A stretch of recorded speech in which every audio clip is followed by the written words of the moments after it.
Cümleten selamun aleyküm hanımlar. Kanalıma hoş geldiniz. Bugün sizlere 5 şiş görünümlü dikişsiz kilim desenli 2 şiş patik modelimin baştan sona anlatımını yapacağım. Ben patiğimde krem ve patlıcan moru tonlarında 2 tane normal patiklik ip kullandım. Şişlerim ise 3 numara hanımlar.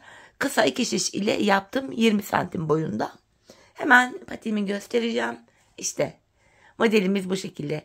Çok güzel, çok zarif, hoş bir patik oldu. Kilim desenli. Baştan sona 2 şiş ile yaptım. Bakın hanımlar, patiğimizin tabanı bu şekilde. Topuğumuz böyle. Görüldüğü üzere patiğimizin hiçbir yerinde dikiş yok. Görüntü itibariyle de 5 şiş patik ile birebir aynı. Bu patik benim elimin ölçülerine göre 37-38 numara ayaklar için uyumlu oldu. Hemen patiğimi şöyle bir kenara bırakıyorum. Patiğimize başlayacağız. Hanımlar, ben patiğime burun kısmından başladım. 10 ilmek ile 10 ilmek olarak şöyle ipimin ucunda şöyle küçük bir miktar ip bırakıyorum. 10 ilmeğimi atıyorum. 1 2 3 4 5 6 7 8 9 10 10 ilmeğimizi attım. Şimdi geri dönüyorum. Geri döndüğümüzde hanımlar bakın arka yüzdeyiz. İlk ilmeğimi örmeden alıyorum. Devamında gelen diğer ilmeklerimi ters olarak örüyorum. Bu patiğimizde hanımlar ön yüzde düz, arka yüzde de ters örgü uygulaması yapacağız. Patiğimiz bu şekilde örülecek. Şimdi geri dönüyorum. Geri döndüğümüzde hanımlar bu şekilde ön yüzdeyiz. Ön yüzde artırmalarımızı yapacağız hanımlar. İlk ilmeğimi örmeden alıyorum. İkinci ilmeğimi örüyorum. Ön yüzde ilk 2 ilmeği ördükten sonra artırma yapıyoruz. Bir de son 2 ilmek kalana kadar örüp öyle artırıyoruz. Bakın hemen ipimi şöyle parmağıma dolayıp bir ilmek attım. İlk artırmamı yaptım. Şimdi son 2 ilmeğim kalana kadar öreceğim. Bakın burada da son 2 ilmeğim kaldı. Buraya da artırmamı yapıyorum. Kalan 2 ilmeğimi düz örüyorum. Böylece 12 ilmeğim oldu şişimde. 12. Geri dönüyoruz. Arka yüzdeyiz. Hanımlar, arka yüzde artırma işlemi yok. Arka yüzde ilmeklerimizin tamamı normal ters olarak örülecek. Artırma işlemini patiğimizin sadece ön yüzünde yapacağız.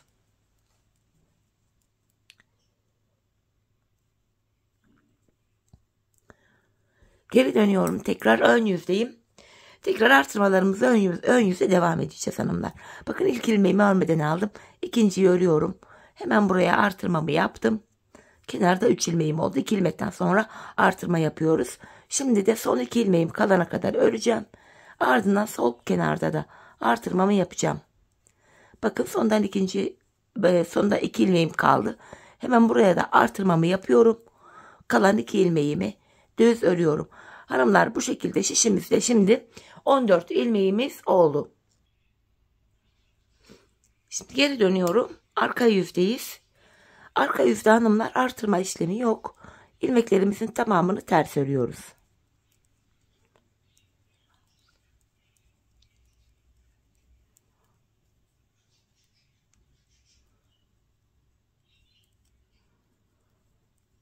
Şimdi geri dönüyoruz. Tekrar artırmalarımıza ön yüzde devam edeceğiz.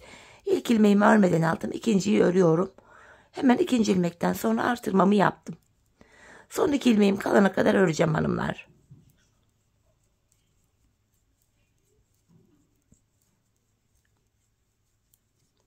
Yine artırmamı yapıyorum.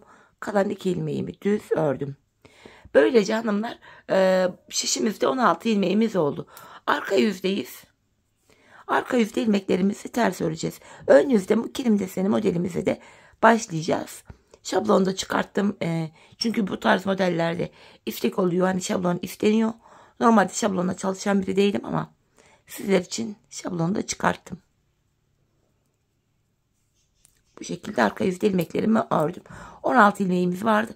Şimdi artıracağımız ilmeklerle birlikte 18 ilmek olacak ve bu aşamada da hanımlar modelimize başlayacağız. 18. ilmeği kurarken modelimizi yapacağız. Hemen şablonumu şuraya bir yere çıkartmıştım. Şablon böyle hanımlar. Bu modelden 2 tane patiğimin ön bölümünü kullandım. Bakın ilk modelimi yaptım. İlk modelim bitmeden ikinciyi başlattım. İkinci modeli bitirdim. Sonra üçüncü modele geçmedim. patiğimin önüne hemen bu iki modelden 2 tane model yaptım. Bu şekilde. Şu an sabit tutuyorum. Ekran fotosu alabilirsiniz. Ya da Instagram, Diva Patik, YouTube sayfama mesaj atanlara da şablonun fotosunu gönderebilirim. Şablonumuz bu. Evet hanımlar, hemen modele başlayalım. Modelimizde 1. sıradayız. Kilim desenli modelimizde 1. sıradayız. Şöyle mor ipimi hazırladım. Hanımlar, bu aşamada artırmalara da devam edeceğiz. Şişimizde şu anda 16 ilmek var. Artıracağım ilmeklerle birlikte 18 olacak. Şişimizde toplamda 28 ilmek olana kadar artırmaya devam edeceğiz. 2 ilmeğimi ördüm. Hemen artırmamı yapıyorum. Kenarda bakın artırdığım ilmekle birlikte 3 ilmek oldu. 4, 5, 6, 7, 8, 9. Kenara toplamda 9 adet ilmeğimi ördükten sonra hemen mor ipimi ekliyorum. Modelimizde ön yüzde 1. sıradayız. Buraya bir ilmek mor ördüm. Hemen şu mor ipimin ucunu hanımlar krem ipime bağlayacağım. Patiğimiz sökülmesin diye. Şöyle düğümümü atıyorum. Bir tane mor örmüştüm. Şimdi kalan ilmeklerimi krem ile öreceğim. Son 2 ilmek kalana kadar örüyorum. Sol kenardan da artırma yapmayı unutmuyorum. Bu şekilde ilmeklerimi ördüm, kalan ilmeklerimi. Şimdi arka yüzde modelimizde 2. sıradayız. Hanımlar, bu sıramızda da bu morumun yanındaki bir krem ilmeğe kadar öreceğim. Modelde arka yüzde 2. sıradayız. Bakın arka yüzde yine artırma yok. Bakın morumun önündeki bir kreme kadar ördüm. Bu aşamada kremi bırakıyorum. Kremin altından alarak şöyle bakın çaprazlamasına mor ipimi elime alıyorum. Model kenarlarında delik görüntü olmasın diye ipimizi böyle ip geçişinde çaprazlama alacağız hanımlar. 3 tane mor örüyorum bu defa buraya. 3 ilmek mor ipim ile ördüm. Ardından kremimi alıyorum. Kalan ilmeklerimi krem ile örüyorum. Modelimizde 2. sıramızı bu şekilde arka yüzde tamamladık. Şimdi ön yüzde modelimizde 3. sıradayız. Bu sıramızda da hanımlar yine artırmalara devam edeceğiz. Bakın 2 ilmek ördüm. Artırmamı yaptım. Bu artırmayla birlikte şişimizde 20 ilmek olacak. Kenarda hanımlar bakın bu şekilde artırdığım ilmekle birlikte 3 ilmek oldu. Şu 4. ilmeğim 5, 6, 7, 8. Kenara toplamda 8 ilmek ördüm. Şöyle mor ipimi yine kremin altından çaprazlamasını alarak 2 mor, 1 krem, 2 mor örüyorum. Tekrardan kremimi aldım. Son 2 ilmek kalana kadar öreceğim. Artırmamı yapacağım. Bakın artırmamı yapıyorum buraya. Kalan 2 ilmeğimi düz ördüm. Bu şekilde hanımlar 3. sırayı ön yüzde tamamladık. Geri dönüyoruz arka yüzde 4. sıramıza.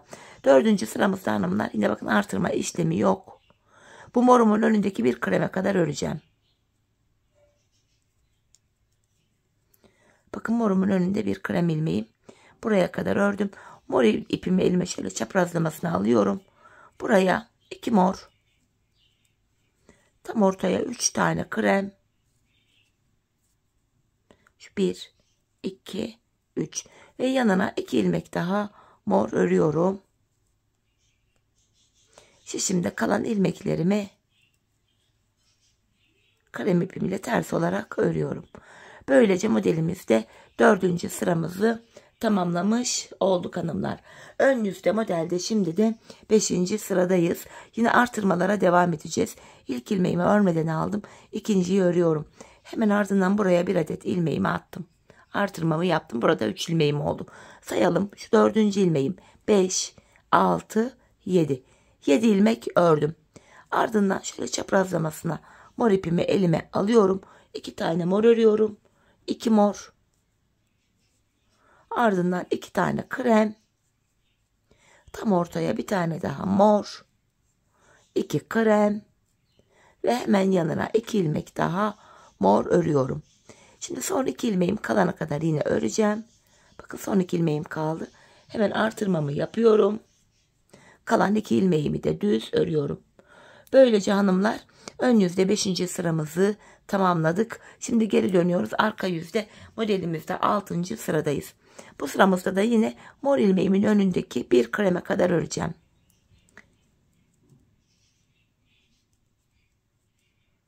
Bakın hanımlar, morumun önündeki bir kreme kadar ördüm. Bu aşamada yine mor ipimi şöyle çaprazlamasına elime alıyorum. Buraya 2 mor. 2 mor ördüm. Yanına 2 krem. 1, 2. Yanına 3 tane mor. Tekrar 2 tane krem. Şu 1. Şu ikinci kremim. Ve 2 ilmek daha mor örüyorum. Şu birinci. Şu da ikinci morum. Morumu bıraktım. Kremimi aldım.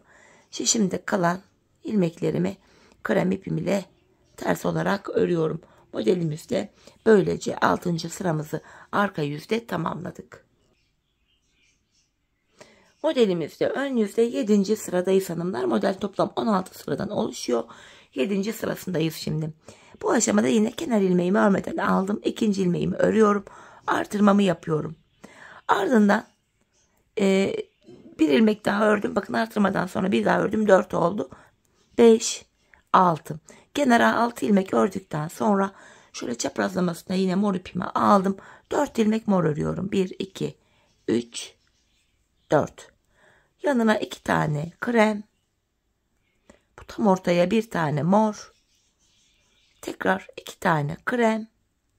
Bu kenara da yine 4 ilmek mor örüyorum. Şu 3, şu da 4. mor ilmeğim. Tekrar krem ipimi aldım. 2 ilmek ördükten hemen sonra artırmamı yapıyorum. Kalan 2 ilmeğimi düz örüyorum. Bu şekilde. Modelimizde 7. sıramız böyleydi. Şimdi arka yüzde modelde 8. sıradayız. Morumun önündeki bir kreme kadar öreceğim. Bakın mor ilmeğimin önündeki bir krem ilmeğime kadar ördüm. Tekrar çaprazlamasına mor ipimi elime alıyorum. 2 mor öreceğim. 1, 2. Bir tane krem. 3 tane mor. Tam ortaya 3 tane krem. 1, 2. Şu da 3. Tekrardan 3 mor. 1 krem. Ve yanına 2 tane mor örüyorum. Model simetrik bir şekilde bakın. Aynı. Sağa ve sola aynı şekilde açılarak örülüyor. 2 mordan sonra kremimi aldım. Kalan ilmeklerimi krem ipim ile örüyorum. Bu şekilde. Şimdi de modelimizde hanımlar 9. sıradayız. Bu sıramızda da yine artırmalara da devam edeceğiz. İlk ilmeğimi aldım. İkinciyi örüyorum. Hemen artırmamı yaptım. Artırma ile birlikte 3 ilmek oldu. 4, 5. Kenara 5 ilmek ördüm. 5 kremden sonra yine mor ipimi elime alıyorum. Buraya 2 tane mor örüyorum. 1, 2. Tam ortaya 3 tane krem öreceğim. 1, 2, 3. Tekrardan 3 tane mor örüyorum. Buraya 1 krem. Tekrar 3 tane mor. Tam ortaya buraya da bakın, buraya 3 krem örmüştüm. Buraya da 3 krem öreceğim. 3 krem. 2 tane mor örüyorum. Krem ipimi elime aldım. Bir krem ördükten sonra bakın kenardaki kremim kaldı. Hemen artırmamı yapıyorum. Kalan 2 ilmeğimi de krem ipimle örüyorum. 9. sıramız böyleydi. Hanımlar bir sayalım kaç ilmeğimiz oldu şişimizde. Şurada 5 ilmek var. 6, 7, 8, 9, 10, 13, 14, 15, 16, 17, 20, 22, 23, 24, 25, 26 ilmek olmuş. 28 ilmek de son bulacak. Ön yüzde tekrar son kez artırmamızı yapacağız demek ki. Arka yüzde hanımlar modelimizde 10. sıradayız. Bu sıramızda ilk ilmeğimi örmeden aldım. İkinciyi örüyorum. Üçüncüyü de ters ördüm yine. Bakın öndeki krem ilmeğimin, mor ilmeğimin önündeki kreme kadar örmüş oldum. Bu aşamada şöyle mor ipimi çaprazlamasına alıyorum. 2 ilmek mor örüyorum. 2 tane mor. Yanına 2 tane krem. Ortaya bir mor. Tekrar 2 krem. Tekrardan buraya 2 tane mor. 1 krem. 2 mor. 2 krem. bir mor, 2 krem ve şuraya 2 tane daha morumu örüyorum. Kalan 4 ilmeğimi de krem ipimle ters olarak örüyorum. Şimdi geri döndük. Ön yüzde 11. sırada. Bu sıramızda son kez artırmamızı da yapacağız hanımlar. İlk ilmeğimi örmeden aldım. İkinciyi örüyorum. Hemen artırmamı yapıyorum. Son kez artırmamızı yapıyoruz hanımlar. Artık 28 ilmeğimiz olacak. Kenarda şu anda 3 ilmeğim var. 4, 5. Kenara toplamda 5 ilmek ördüm krem ile. Ardından mor ipimi elime alıyorum. Buraya bir tane mor ördüm. Bir mor. Yanına 2 kremi örüyorum. Tam ortaya 3 tane mor öreceğim bu bölüme. Bakın hanımlar, tam olarak şu bölümleri yapıyoruz. Tam ortaya 3 tane mor örüyorum. 3 mor. Yanına 2 krem. 1 mor. 1 krem. Tekrardan 1 mor. 2 krem. Buraya da yine 3 tane mor öreceğim. Sağ tarafta olduğu gibi. 3 tane morumu örüyorum. Tekrar kremimi aldım. 2 krem. Ve buradaki sonuncu mor ilmeğimi de mor ipim ile öreceğim. Yanına bir tane krem ördükten sonra bakın son 2 ilmeğim kaldı. Artırmamı yapıyorum ve kalan 2 ilmeğimi de düz örüyorum. Böylece hanımlar şişimizde 28 ilmeğimiz oldu. Artık artırma yapmayacağız. 28 ilmek üzerinden patiğimizi öreceğiz. Evet hanımlar, şimdi geri dönüyoruz. Arka yüzde ve 12. sıradayız. Bu sıramızda kenardan 4 ilmeğimi, kenar ilmeğimle birlikte toplam 4 ilmeğimi krem ipimle örüyorum. Ardından şöyle çaprazlamasına yine mor ipimi aldım. 2 mor öreceğim. 1, 2. Hemen buraya 2 krem.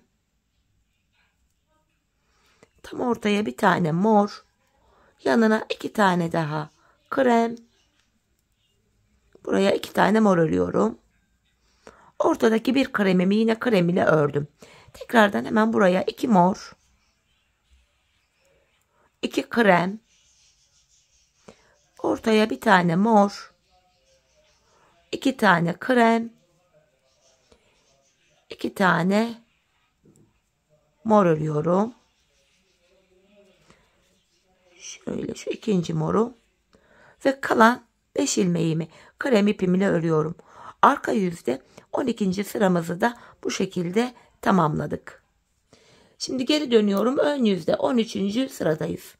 Bu sıramızda da hanımlar kenardan 5 ilmeğimi yine krem ile öreceğim. 13. sıramız. 5 tane kremimi ördüm. Tekrar şöyle çaprazlamasına mor ipimi alıyorum. Buraya 3 mor. 1, 2, 3. 3 tane krem. Tekrar 3 tane mor örüyorum. Bu şekilde. Ortadaki bir kremi yine krem ile ördüm. Şimdi sol taraftaki desenimi yapacağım. 3 mor. Ortaya 3 krem. Ve hemen yanına 3 tane daha mor örüyorum. Ve kalan 4 ilmeğimi krem ile örerek ön yüzde 13. sıramızı tamamlıyorum. Bu şekilde. Şimdi arka yüzdeyiz hanımlar. 14. sıradayız. Bu sıramızda kenardan 5 ilmeğimi krem ile öreceğim. Şu ikinci ilmeğim. 3, 4, 5. Sonra şöyle mor ipimi yine elime alıyorum. Şöyle çaprazlamasına elime aldım. Bu aşamada hanımlar 3 tane mor öreceğim. 3 mor. 1 krem. 3 mor. Ortaya 3 tane krem öreceğim. Şu 1. Şu 2. Şu 3. Tekrardan 3 mor. 1 krem. Ve 3 tane mor. Kalan ilmeklerimi de krem ipim ile örüyorum. 14. sıramızı arka yüzde bu şekilde örüyoruz. Şimdi geri döndük hanımlar. 15. sıradayız. Bu 15. sıramızda Ayrıca bu ikinci modelin de ilk sırasını başlatacağız hanımlar. Alttaki kurduğumuz modelin aynısını yeniden ikinci kez kuracağız. Hem ilk modelin 15. sırasını yapacağız hem de ikinci modelin ilk sırasını buradan tam ortadan başlatacağız. 15. sıramızda kenardan 7 ilmeğimi krem ile öreceğim. Kenar ilmeğim 1, 2, 3, 4, 5, 6. Bu moru da krem ile örüyorum 7. Tekrar mor ipimi elime aldım. 2 mor, 1 krem, 2 mor. Şimdi yanına 2 tane krem öreceğim. İkinci modelimizin ilk sırası hanımlar. Bakın ilk modelimizde yaptığımız gibi tam ortaya 1 tane mor örüyorum.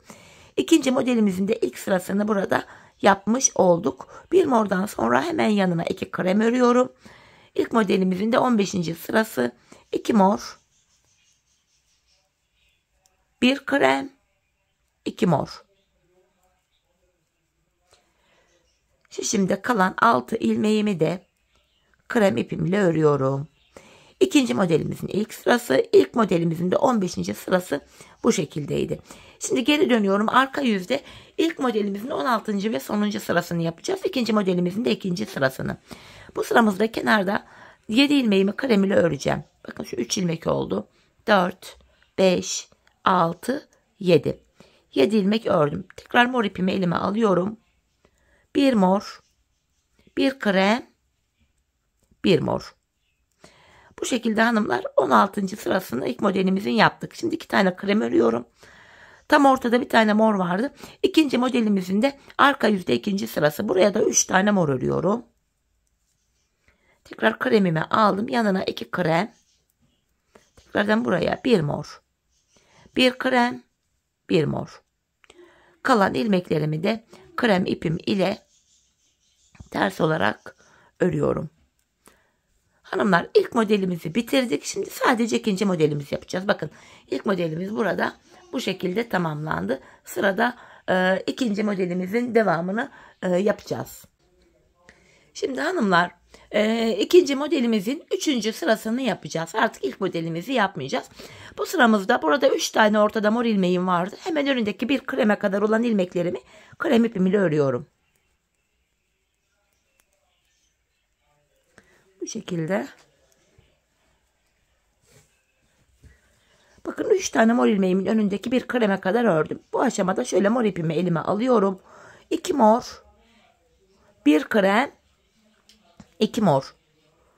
Bu şekilde modelimizi yaptık. Tekrar krem ipimi elime alıyorum. Şişimde kalan diğer ilmeklerimi krem ipim ile örüyorum. Modelimizin 3. sırasını bu şekilde ön yüzde tamamladık. Arka yüzdeyiz. Modelimizde 4. sırada. Bu sıramızda da hanımlar bu mor ilmeğimin önündeki bir kreme kadar öreceğim yine ilmeklerimi ters olarak.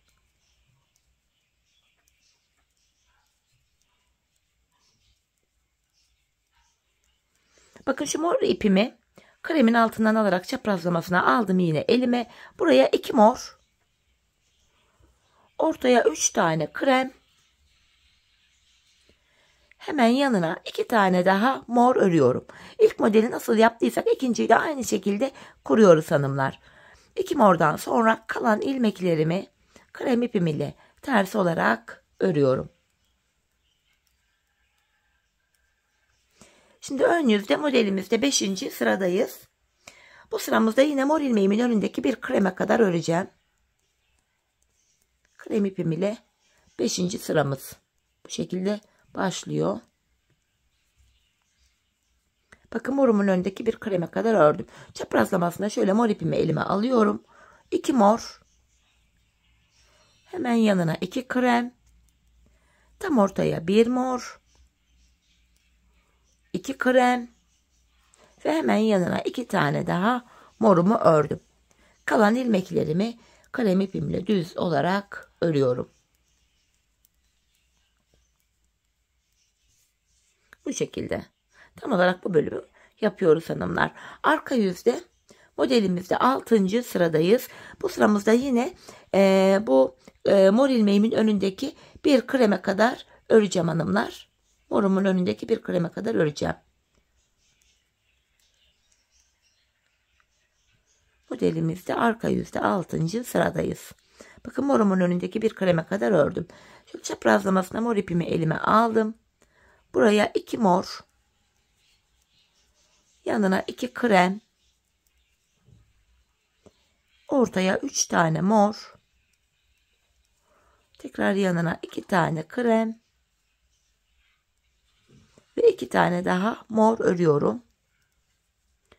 Kalan ilmeklerimi de krem ipi ile ters olarak örüyorum. Sonuncu ilmeğimi de yine ters ördüm. Geri dönüyorum. Ön yüzde 7. sıradayız hanımlar. Bu sırada yine mor ilmeğimin önündeki bir kreme kadar öreceğim. 7. sıramız.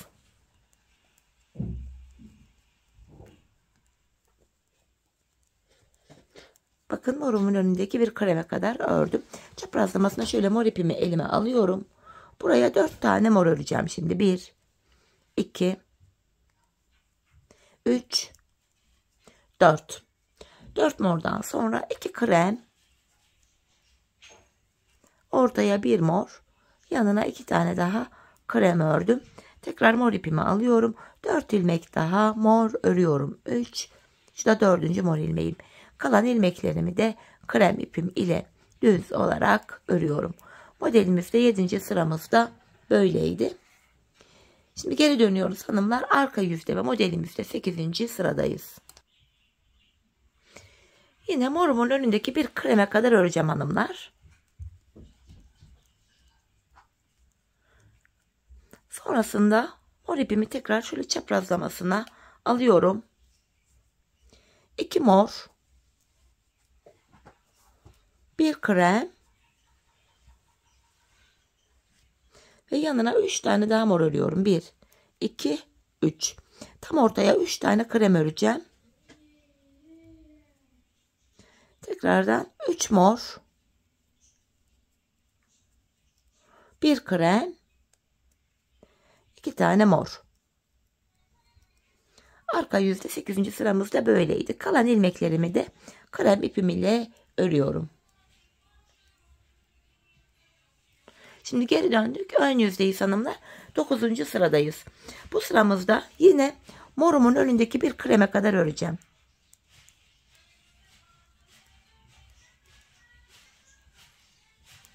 Bakın bir krem var burada. Buraya kadar ördüm. Tekrar çaprazlamasına mor ipimi aldım. 2 mor, 3 krem, 3 mor, 1 krem, tekrardan 3 mor, 3 krem ve yanına 2 tane daha mor örüyorum. Şimdi kalan 5 ilmeğimi de krem ipim ile örüyorum. 9. sıramızı böylece tamamladık. Şimdi arka yüze dönüyoruz. Modelde 10. sıradayız. Bu sıramızda yine morumun önündeki bir kreme kadar öreceğim. Bakın bir kreme kadar ördüm. Tekrar mor ipimi alıyorum. Buraya hanımlar 2 tane mor örüyorum. 2 mor. Yanına 2 tane krem. 1, 2. Ortaya 1 mor. Hemen yanına 2 tane daha krem. 2 mor. 1 krem. 2 mor. 2 krem. Ortaya yine bir tane mor örüyorum. 2 krem. Ve hemen yanına 2 tane daha mor ilmeğimi örüyorum. Şimdi kalan son 5 ilmeğimi de krem ipimle örüyorum. Arka yüzde 10. sıramızı böylece tamamlıyoruz. Şimdi geri döndük. Ön yüzde 11. sıradayız. Bu sıramızda da hanımlar ilk 5 ilmeğimi krem ile öreceğim. 5 ilmek ördüm. Ardından şöyle çaprazlamasına yine mor ipimi elime aldım. 1 mor örüyorum. Hemen yanına 2 krem, 3 mor, tekrar yanına 2 krem, 1 mor. Bakın sağ taraftaki modeli tamamladık. Ortadaki bir kremi yine krem ile örüyorum. Yanına 1 mor, 2 krem, 3 mor, 2 krem Ve bu sonuncu mor ilmeğimi de yine mor ipimle örüyorum. Şişimde kalan 4 ilmeğimi krem ipimle örüyorum. 11. sırayı ön yüzde tamamladık. Geri dönüyorum. Arka yüzde 12. sıradayız. Bu sıramızda kenardaki 4 ilmeğimi yine krem ipimle öreceğim. Şu 4. krem ilmeğim. Hemen burada tekrardan şöyle mor ipimi elime alıyorum. 2 tane mor öreceğim. 1, 2. Yanına 2 tane krem örüyorum. Ortaya 1 mor. 2 krem. Buraya 2 tane mor. İlk sağdaki modeli tamamladık. Ortadaki bir kremi yine krem ile örüyorum.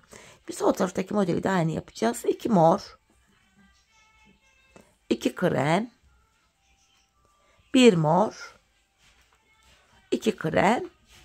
Ve 2 tane daha mor örüyorum.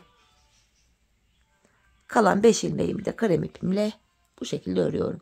12. sıramız arka yüzde böyleydi. Geri dönüyorum. 13. sıramıza ön yüzdeyiz. Bu sıramızda da hanımlar yine kenardaki 5 ilmeğimi krem ipim ile örüyorum. 5 ilmeğimi krem ile örüyorum.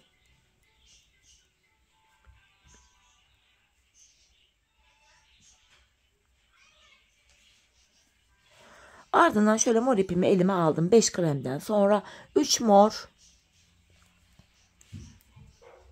3 krem. 3 mor. Tam ortadaki bir kremi yine krem ile örüyorum. Tekrardan 3 mor. Ortaya 3 krem. Ve yanına 3 ilmek daha morumu örüyorum. Şişimde kalan 4 ilmeğimiz yine krem ipimiz ile örülüyor. 13. sıramız ön yüzde bu şekildeydi. Şimdi arka yüzdeyiz hanımlar. 14. sıradayız. Bu sıramızda kenardan 5 ilmeğimi krem ile ters öreceğim. Şu kenar ilmeğim 1, 2, 3, 4, 5. 5 kremden sonra mor ipimi alıyorum. Arka yüzde 14. sıramız. 3 mor.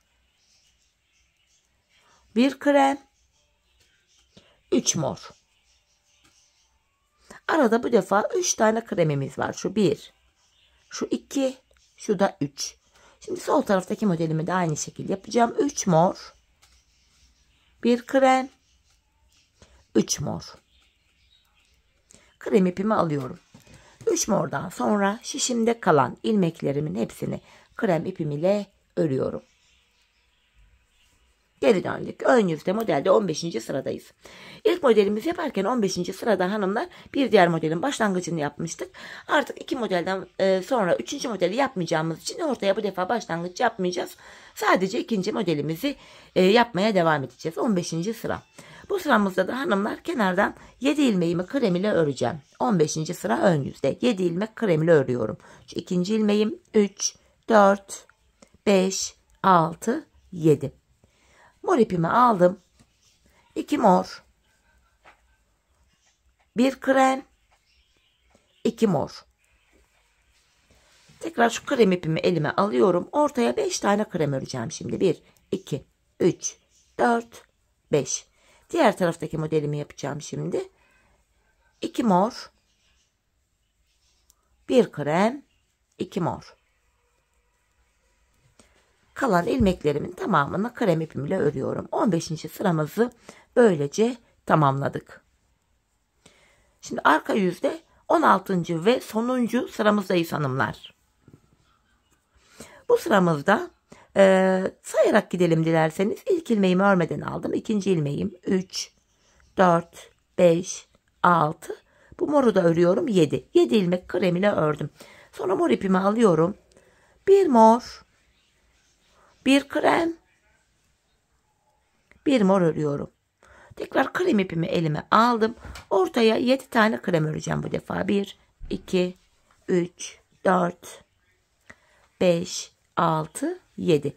Tekrardan morumu alıyorum. 1 mor. Bakın ip geçişinde arkadaki ipi biraz esnek bıraktım mor ipimi. 1 krem ve 1 tane daha mor örüyorum. Tekrar kremimi aldım. Kalan ilmeklerimin hepsini krem ipim ile ters olarak örüyorum. Modelimizde hanımlar böylece 16. sıramızı tamamladık. Modelimiz bitti. Şimdi bilek ayrımından önce ilmeklerimizi tamamen düz olarak öreceğiz hanımlar. Ön yüzde düz, arka yüzde ters olacak şekilde 4 sıra örmemiz gerekiyor.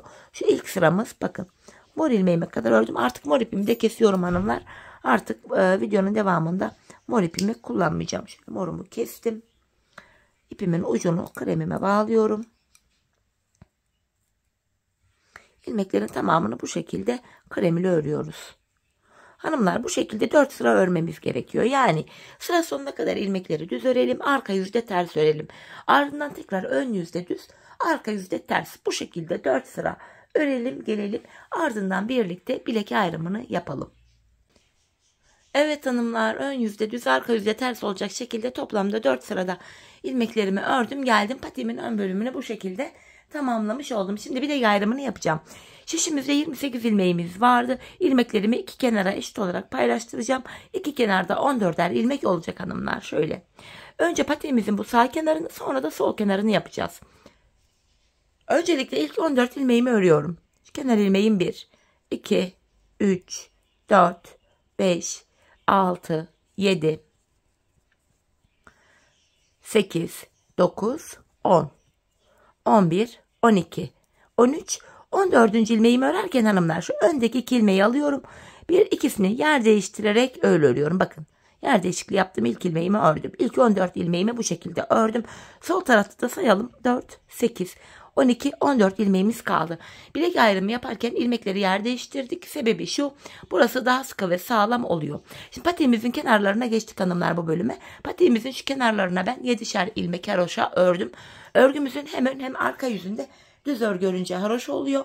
Hem ön hem arka yüzde ters örgü örünce yine haroşa oluyor. Ben örgümün her iki tarafında da düz örgü örerek haroşalarımı elde ediyorum. Şimdi bu sağ tarafı yapacağız hanımlar. Sol taraftaki ilmekler bekleyecek. Yedek şişim olduğu için benim ilmeklerim şişimde bekleyecek. Yedek şişiniz yoksa da ilmeklerin kaçmaması için tığ yardımı ile ilmeklerin içinden ip geçirebilirsiniz. Şimdi geri dönüyorum. Bilek bölümündeki, bakın, haroşa öreceğim. İlk 7 ilmeğim haroşa. Örgümüzün hem ön hem arka yüzünde düz örgü örünce haroşa oluyor. Hem ön hem arka yüzde ters örgü örünce yine haroşa oluyor. Ben örgümüzün her iki tarafında da düz örgü örerek haroşalarımı elde ediyorum. İlk ilmeğimi örmeden aldım. İkinci ilmeğimi düz örüyorum. Bunlar haroşa olacak hanımlar bilek bölümünde. Şu üçüncü ilmeğim, 4, 5, 6, 7. Bakın ön yüze bir diş haroşa düştü. Kalan 7 ilmeğimi de arka yüzde olduğum için ters olarak örüyorum. Tekrar geri döndük. Ön yüzdeyiz hanımlar. Yeniden kenardaki 7 ilmeğim ön yüzde düz örülüyor. Bu bölümdeki 7 ilmek arka yüzde de ters örülüyor. Haroşa ilmeklerimi de hem ön hem arka yüzde düz örgü örerek elde ediyorum. Haroşayı ters örenler bu bölümü her iki tarafta da ters olarak örecekler. Tekrar geri dönüyorum. Ben sonuncu ilmeklerimi ördüğüm için ilk ilmeğimi örmeden aldım. İkinci ilmeğim 3, 4, 5, 6, 7. Kalan 7 ilmeğimi de arka yüzde olduğum için ters örüyorum. Şimdi geri döndüğümüzde hanımlar burada 2 diş haroşamız oluştu. Ben patiğimin şu kenarına toplamda 14 diş haroşa ördüm. Hanımlar, bu aşamada patiğinizi ayağınızı ölçerek yapmanızı tavsiye ederim. Şöyle ki ayak parmaklarınızın ucundan itibaren şöyle patiğinizi tutacaksınız. Şu arka bölümünü, şu bölümü böyle topuğunuzun şu kenarına gelene kadar örmeniz gerekiyor, şu kenara. Bu şekilde ölçü alarak yaparsanız patiğiniz ayağınızda tam olur. Şimdi hep birlikte patiğimizin bu sağ kenarını ölçülerimize göre örelim gelelim, ardından sol kenara birlikte başlayalım. Evet hanımlar, patiğimin sağ kenarını tamamladım. 14 sıra haroşa ördüm. İpimi de haroşal tarafta değil de şu sağ tarafta bıraktım. Şimdi buradaki ilmeklerim kaçmasın diye tığ yardımı ile ilmeklerin içinden ip geçireceğim. Yedek şişiniz varsa şişiniz burada bekleyebilir. Topuğu yaparken yine bu ilmekleri kullanacağız. Fakat ben tabanımızı örerken buradaki şişler beni rahatsız ediyor. O yüzden bu şekilde ip geçiriyorum. Dediğim gibi sonrasında bu ilmeklerimizi topuk yapımında tekrardan kullanacağız. Hemen farklı renkli bir ip geçirdim buraya. İpimin ucunu da hemen şöyle bağlıyorum. Krem ipimin ucunu da kenardan minik bir miktar bırakıp şöyle kesiyorum. Şimdi patiğimizin hanımlar sol kenarını yapacağız. Bu bilek ayrımı yaptığımız bölümden başlayarak öreceğiz. Hemen şuradan, buradaki ilk 7 ilmeğimiz haroşa olacak hanımlar bilek bölümünde. Sol tarafta kalan 7 ilmeği de ön yüzde düz, arka yüzde ters olacak şekilde örüyoruz. Bakın ilk 2 ilmeğimi ördükten sonra yine krem ipimin ucunu burada kendisine bağlıyorum. 2 ilmeğimizi bu şekilde ördüm. Şu 3. haroşa ilmeğim, şu 4. 5 6 7. Bu 7 haroşa ilmeğimi düz ördüm. Bakın kalan 7 ilmeğimi de ön yüzde olduğum için düz örüyorum. Şimdi arka yüzdeyim hanımlar. Arka yüzde de kenardaki 7 ilmeğimi arka yüzde olduğum için ters öreceğim.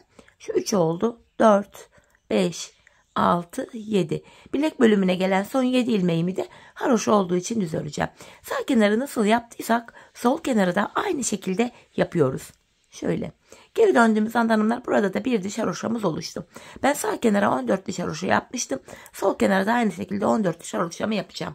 Bu aşamada hanımlar şimdi sol kenarımızı sağ kenara kaç sıra yaptıysak aynı şekilde örelim gelelim. Ardından birlikte tabanımıza geçelim. Evet hanımlar, sol kenarımı da sağ kenarla eşit olacak şekilde ördüm. Geldim. İpimi de yine haroşal tarafta değil de bu defa sol tarafta bıraktım. Yine diğer kenarda olduğu gibi burada da ilmeklerim kaçmasın diye tığ yardımı ile ipimi geçiriyorum. Yine buradaki ilmekleri de topuk bölümüne geldiğimizde tekrardan şişimize takıp kullanacağız. Şöyle. Hemen bu ipimin ucunda bağlıyorum. Şöyle. Krem ipimin ucunu kenarda şöyle küçük bir miktar bırakıp kesiyorum. Patiğimizin üst bölümünü bitirdik. Şimdi burundan başlayarak tabanını öreceğiz hanımlar. Patiğimize başlarken bu ucunda şöyle krem ipimiz kalmıştı. Bu ipimizin ucuna yine krem ipimi ekliyorum aynı şekilde. Şöyle düğümümü attım. Patiğimizi 10 ilmek olarak başlamıştık burun kısmından. 10 ilmek çıkaracağız hanımlar. 10 ilmek başladığımız yerden ön yüzde 10 ilmek çıkaracağız. Bakın ipin geldiği yer, ilk ilmek gelen yer şurası. Buraya girerek şöyle bir adet ilmek çıkarıyorum. Şişimi taktım.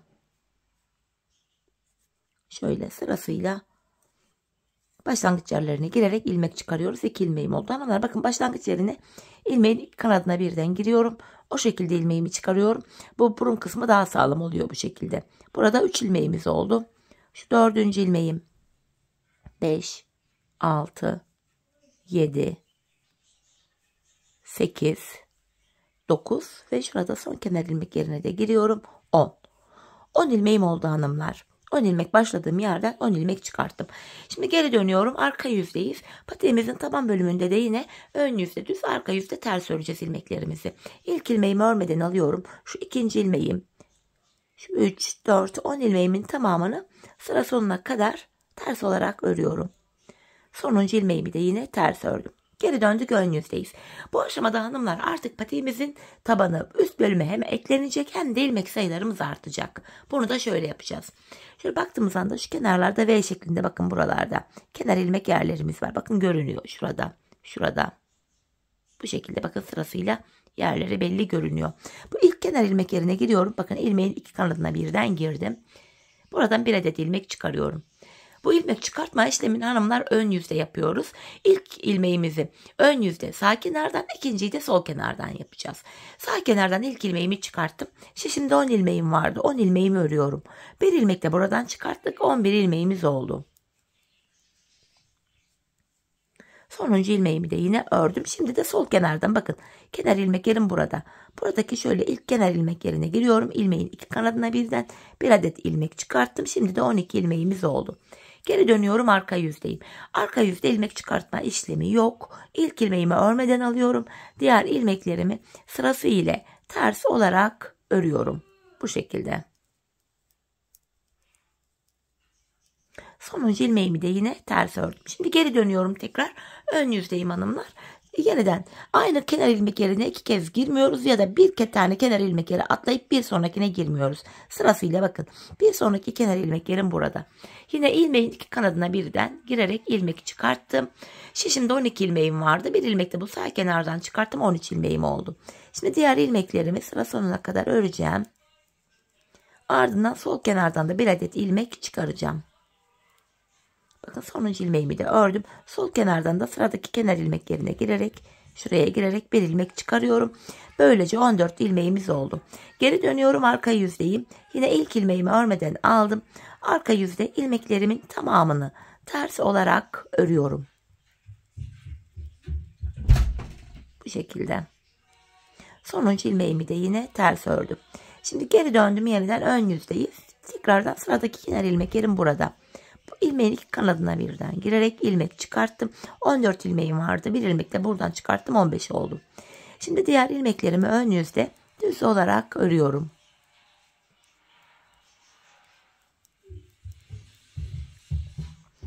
Sonuncu ilmeğimi de ördüm ve burada da sıradaki kenar ilmek yerim burada. Buraya girerek bir adet ilmek çıkarıyorum. 16 ilmeğimiz oldu. Hanımlar, şimdi yapacağımız işlem şu. Geri döneceğiz. Arka yüzde ilmekleri ters öreceğiz. Ön yüzde tekrardan sıradaki kenar ilmek yerlerine girerek ilmekler çıkartmaya devam edeceğiz.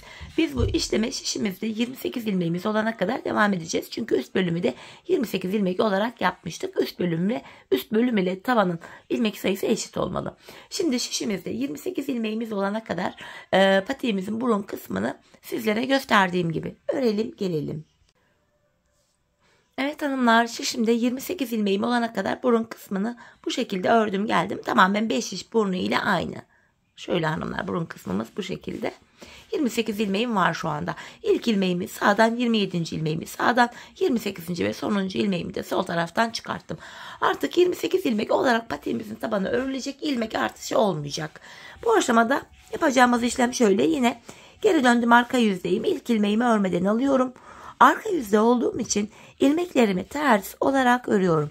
Hanımlar, son 2 ilmeğim kalana kadar ilmeklerimi bu şekilde ters olarak öreceğim. Son 2 ilmeğim kalana kadar. Bu şekilde. Bakın, son 2 ilmeğim kaldı. Arka yüzde olduğum için son 2 ilmeğimi tersten keserek örüyorum. Tersten keserek ördüm. Bir ilmek eksildi. 27 ilmek kaldı. Geri dönüyorum. Ön yüzdeyim. Yine sıradaki kenar ilmek yerlerine girerek ilmek çıkaracağız. Bakın, sıradaki kenar ilmek yerine girdim. İlmeğimi çıkarttım. Böylece yeniden 28 ilmeğimiz oldu. Şöyle. Şimdi de ön yüzdeyim. İlmeklerimi düz öreceğim hanımlar. Son 2 ilmeğim kalana kadar ilmeklerimi düz öreceğim. Son 2 ilmeğimi ön yüzde olduğum için düzden keseceğim. Patiğimizin alt taban bölümünde hanımlar, eğer ki arka yüzdeysek son 2 ilmeği tersten kesim yapıyoruz. Ön yüzdeysek de son 2 ilmeği düzden kesim yapıyoruz ve sıradaki kenar ilmek yerinden ilmek çıkarıyoruz.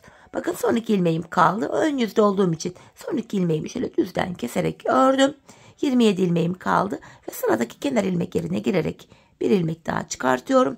Tekrar 28 ilmeğim oldu. Geri dönüyorum. Yeniden arka yüzdeyim. Arka yüzde olduğum için hanımlar, yine ilk ilmeğimi örmeden alıyorum. Son 2 ilmeğim kalana kadar ilmeklerimi yine ters olarak öreceğim.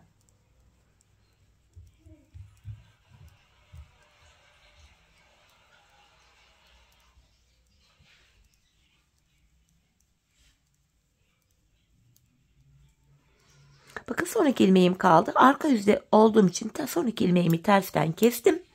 Geri dönüyorum, ön yüzde hemen bu sıradaki kenar ilmek yerine girerek ilmek çıkarıyorum. Tekrar 28 ilmeğimiz oldu. Yeniden ön yüzdeyim. Bu defa da ilmeklerimi ön yüzde olduğum için düz olarak örüyorum. Son 2 ilmeğim kalana kadar bu şekilde öreceğim hanımlar.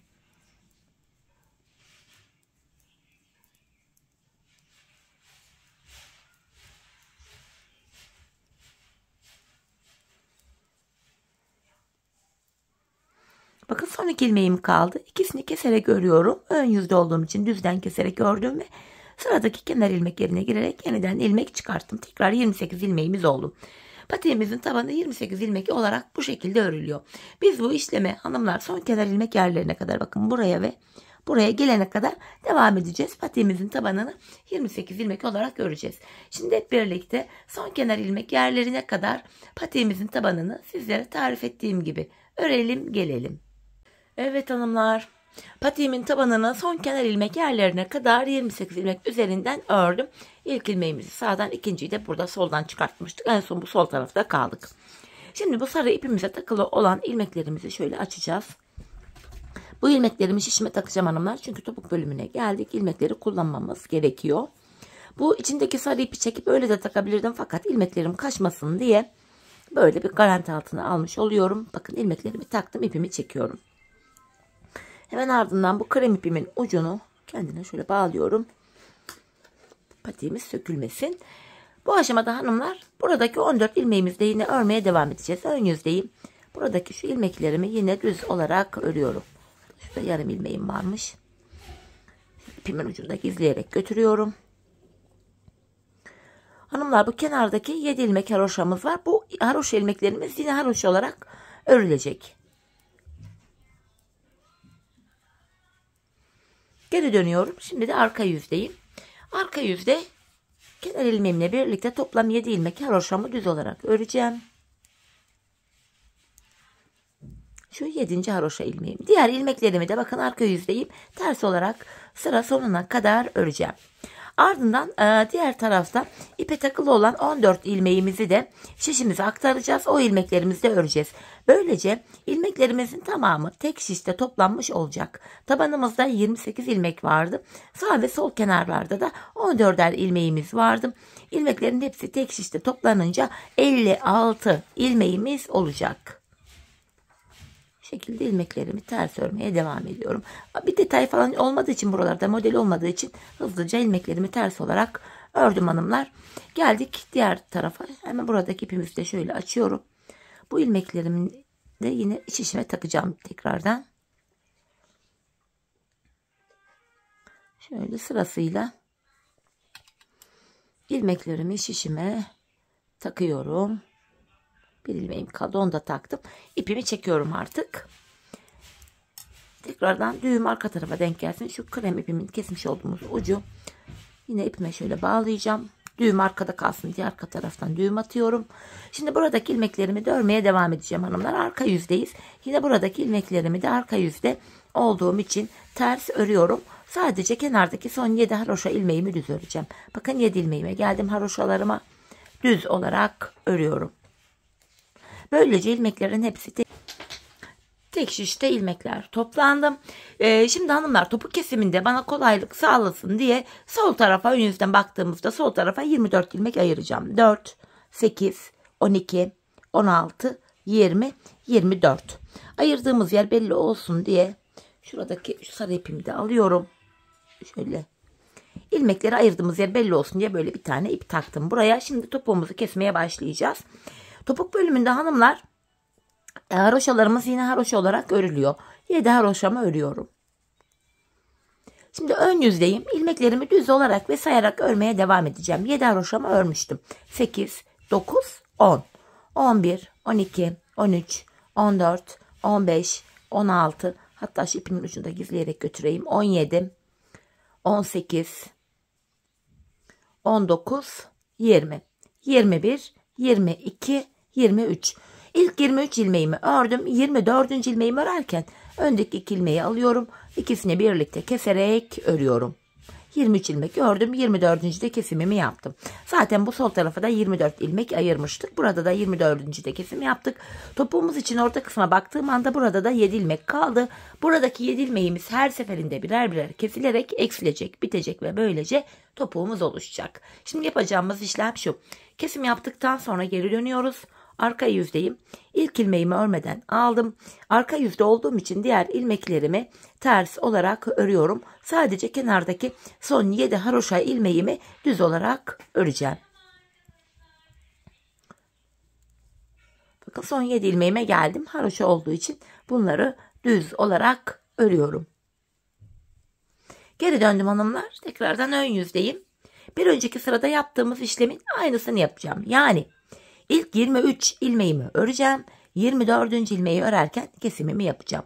7 haroşamı ördüm. Sayarak gidiyorum. 8, 9, 10, 11, 12, 13, 14, 15, 16, 17, 18, 19, 20,